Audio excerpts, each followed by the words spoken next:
So you joined me in a Mark 4.5 facelift 4Focus ST Estate in a manual. Now I'm super excited to try this out. I've just been driving around in it just to get a bit of a feel of it. If you're not familiar with my channel, I've driven pretty much every facelift Focus ST kind of going. The owner has kindly come and sort of shown this with me. And yeah, this is the last one. I've driven the Estate in an auto, so quite interesting to compare this back to back, this being a manual.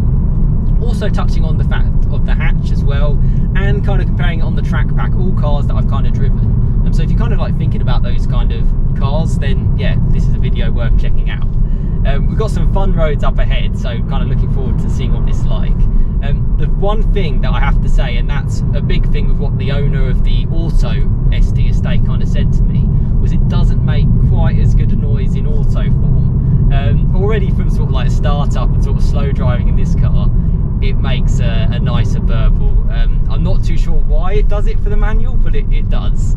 And in 2024, you know, I love my petrol cars, this being a 2.3 litre EcoBoost, 280 brake horsepower front wheel drive performance car. Looks absolutely stunning. We've got a gorgeous day today, and I've got some great footage which I'm obviously showing to you on as I'm kind of speaking now. It looks amazing in mean green. This car in particular has every single option except a tow bar. So you've got everything. You've got the pan roof, which allows so much light into the cabin. You've got heads-up display as well, which is quite cool. You can kind of toggle that with a button just on the screen, which I'll show you. Takes a little bit of getting used to, potentially. I'm not used to heads-up display. And yeah, I think it kind of adds to it once you kind of get used to it. The graphics are really, really nice.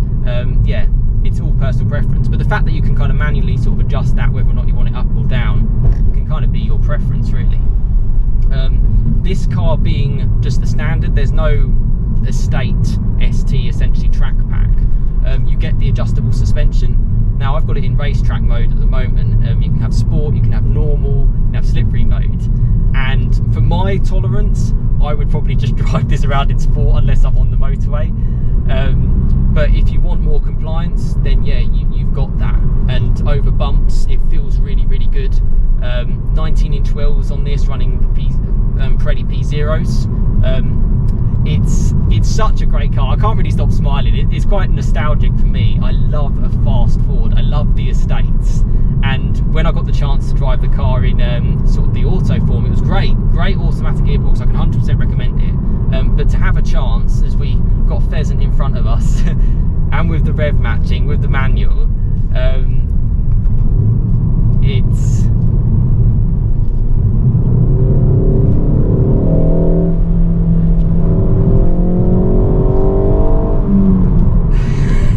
quick enough along these. Good brakes on this. In the track pack you get slightly more powerful brakes, but Ford have always been quite good on the finer details. And oh wow, this is for a car that could fit everything in it, the dog, the family, and then you can take it on a road like this. Lot of torque actually that comes through this 2.3 litre EcoBoost. I mean, I part think that's because they use some of these, well, they use this similar engine in the Mustang. I think in America they use it in some of their pickup trucks as well. It's a very torquey car. You don't have to rev it out, but if you do, you get the full benefit of the 280 PS. Oh, as we just come up to some traffic, but so stable, so planted. And actually, in comparison to the hatch, having a little bit more weight at the back, and this has got a huge glass roof at the top, can make a car more compliant, particularly in the UK when we've got all these bumpy roads. Yeah, this is proper special. Very nice with the rev matching, so what that means, you go into second, you're never going to have any jerkiness, it's not going to upset your passengers. It just generally feels really, really special. And yeah, it's a mega car. This car's done about 1,600 miles. The owner's had it just over a month and a half now, being on a 24 plate. Really nice kind of gearing. Oh wow, I'm going to try it with the heads display on actually, just to kind of show you what it's kind of like when it kind of pops up.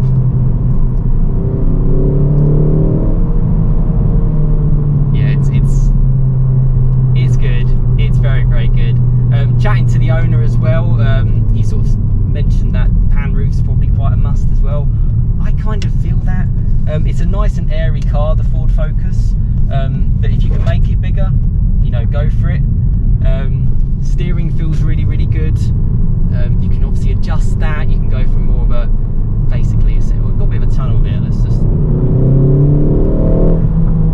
yeah, there's a few bangs. You might not be able to pick it up on camera, but trust me, it makes a very, very nice noise. On a sunny day, you can just put your foot down pretty much flat.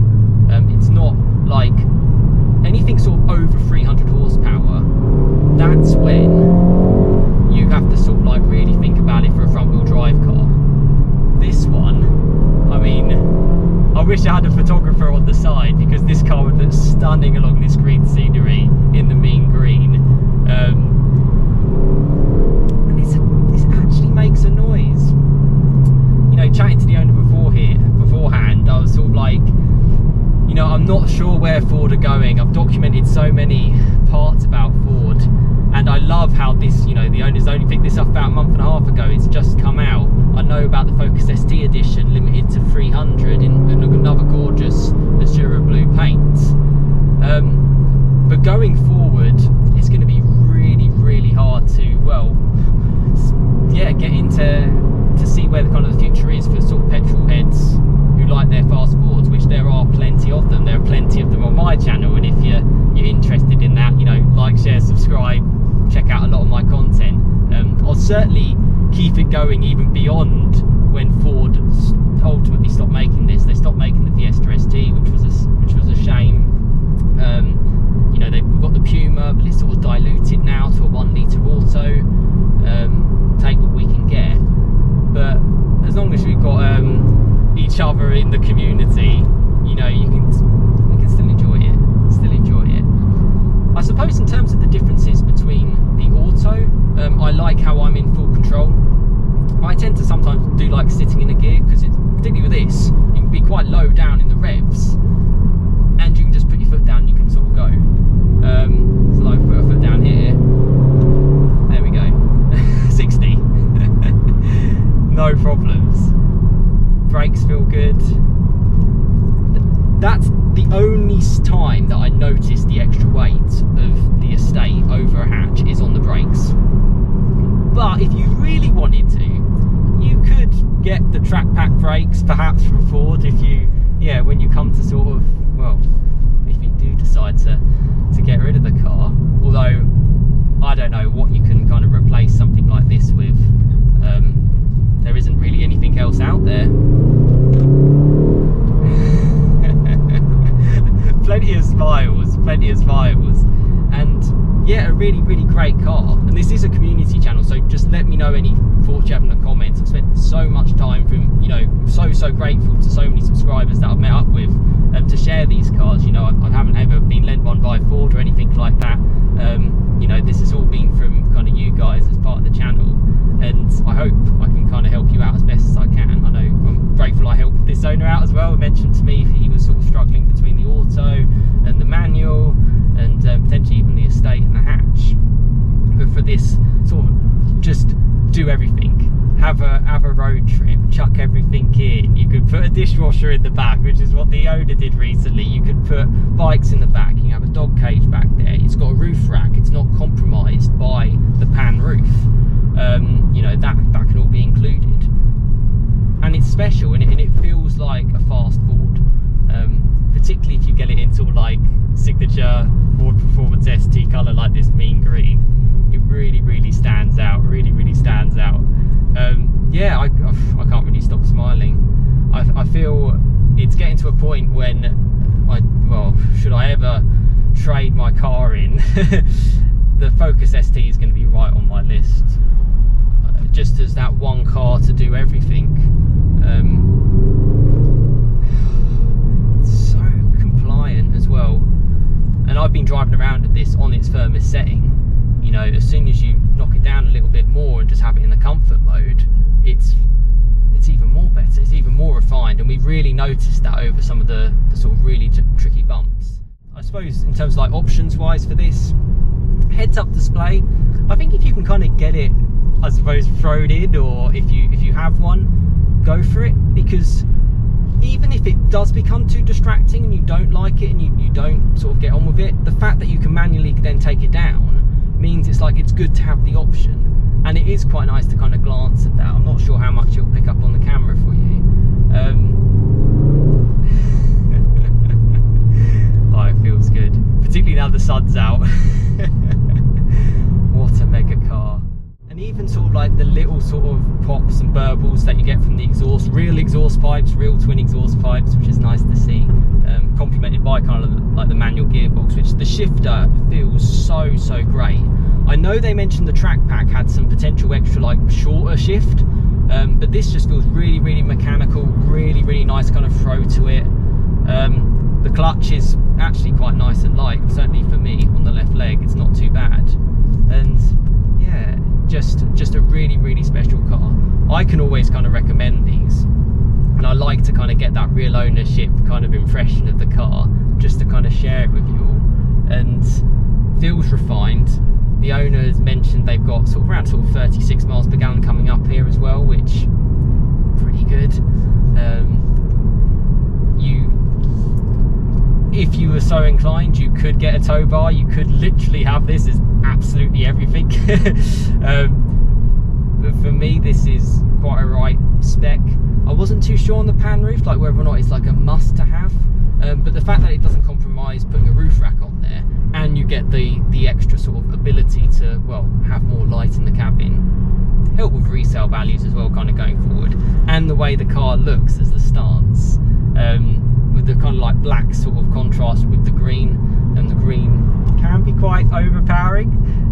So to kind of have that broken up, even whether it's with the wheels as well, red brake calipers, the black roof, sort of the black accents on the grille, yeah, obviously all subjective in terms of looks, but it's a striking car, and actually the way it sort of flows with the rear, I think looks really special, and it did when I tried the auto as well. It certainly put a smile on my face. I can't think of too many negatives, if I'm honest. I like to try and do it as unbiased as I can. Negatives, I don't know really. Because for me there isn't really a competition for this car. You know, if you want a petrol manual estate, I don't know where you're going to go, but there isn't really anywhere to go. Ford are still producing this, which is nice. Trying to sneak out here, which is great. But going forward, it is going to be the electric lot. You know, that's what we're going to get, potentially hybrid. You know, the fact that Ford stopped the Fiesta won't surprise me if they're going to suddenly stop the Focus. We'll stick it back in normal mode, just to, I know it's going to be hard for you to tell, me suddenly not bouncing around as much, but that was quite a bumpy kind of set of roads. The noise gets a little bit quieter. Oh, I just love it. A second to third, you get such a nice clunk to it. You know, the owner, I'm very grateful. I had a long cruise down here, and that's obviously shows the car's good for motorway driving. Feels really refined. They really did step up this facelift Mark IV generation over the Mark III. I've owned a Mark III as well. I've owned a Mark III Ford Focus RS edition. I've also spent a lot of time with my dad's ST line, a Mark III, and this is a big step up. They really did make it more into like Golf levels in terms of quality. Just like the touch and feel of the car, the infotainment is brilliant. You know, Volkswagen, take note, they really didn't do well. They did an interesting job on their Mark 8 with sort of so much touch sensitivity. Now reverted back, their facelift is now very similar to the Focus. Actually, I think they've just basically mirrored it, to be honest. Yeah, you know, if you see someone else doing it right, you kind of copy them. So Ford really raised their game. The seats are really great. The Ford Performance seats, they really hug you in, great around the shoulders, quite wide as well, so yeah, fit a variety of size. I'm quite a slim person, but you know, I can't see there being any issues there. Loads of adjustability in the seats, loads of adjustability of the reach and brake of the steering wheel. Yeah, I don't know what more you can want. The graphics are really high res. It hasn't been laggy or anything like that. It's been really quite nice, and which is positive. It's got calm screen, which is nice and relaxing, and yeah, it just sort of wafts along. Perhaps not incognito in the mean green, but if you did want to get it a little bit more settled down, you can get it in like magnetic grey, which looks really nice too. Certainly for me, in this sort of guise, you wouldn't even know you're in sort of like a crazy hot hatch. I'm not quite sure what they're doing. We got past it. There we go, good brakes.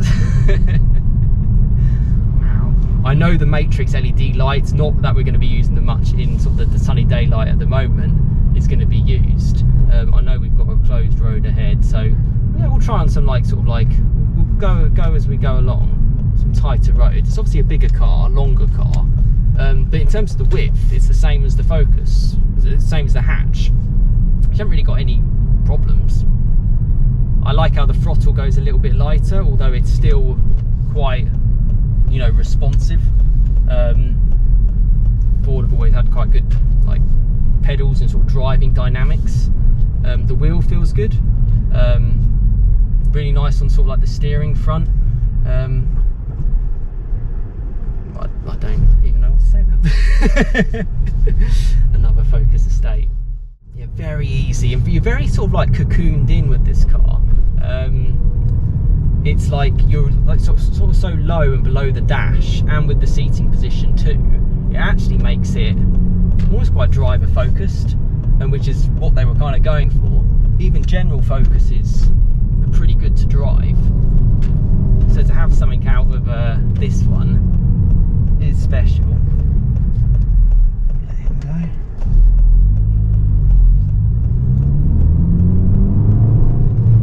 I'll stick it back into racetrack. With racetrack, takes the traction control off, but you can then manually kind of adjust that should you wish.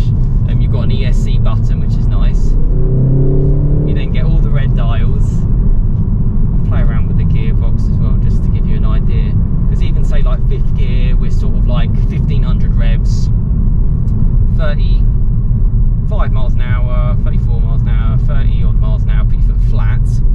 Okay, it's gonna.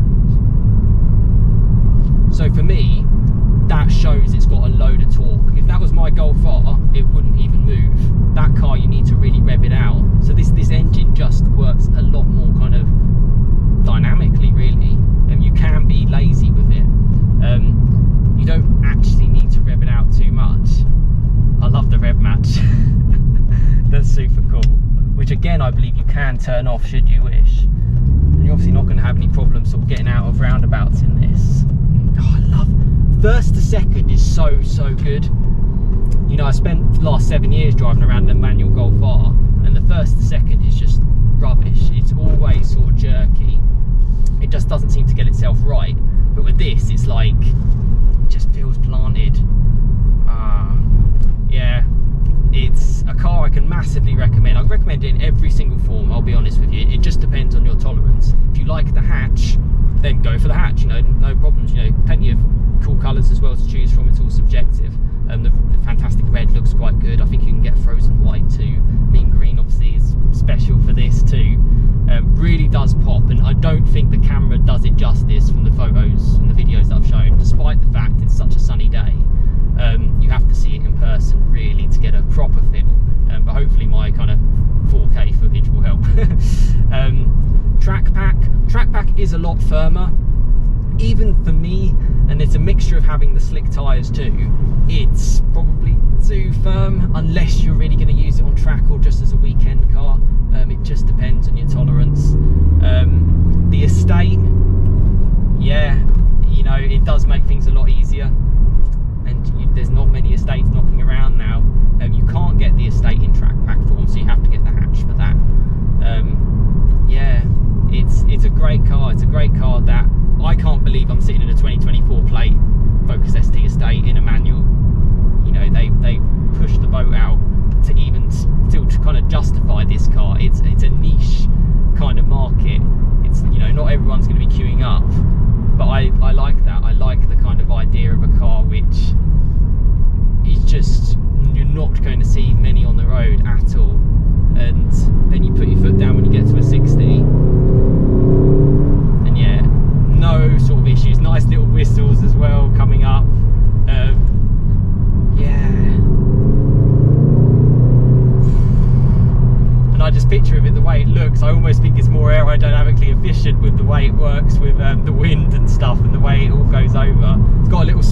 the back as well. Not quite sure if that does much for downforce, but hey, it's got it.